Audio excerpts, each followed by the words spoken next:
প্রস্তুত থাকতে হবে যুদ্ধের জন্য। আমরা যে যুদ্ধ আমরা ভুলেই গেছি। বর্তমানে তো ঘোড়া টোরা নাই, এখন প্রস্তুত করে রাখতে হবে একটা বোমা, ঠিক কিনা?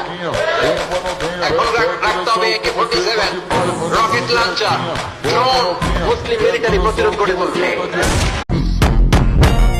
পরিবর্তন সেটা আমি অবশ্যই আনবো, তবে সেটা চেহারার না, নিজের অবস্থানের, ইনশাল্লাহ।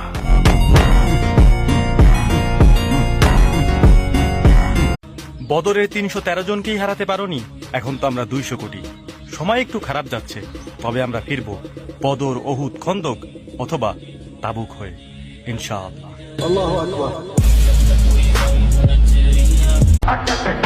হাজারো মানুষের সাথে চলাফেরা করি আমি, তারপরেও নিজেকে কন্ট্রোলে রাখি। আসলে ভদ্রতা শিখাইছে বাপ মা, নইলে রাগ কিন্তু আমারও কম না।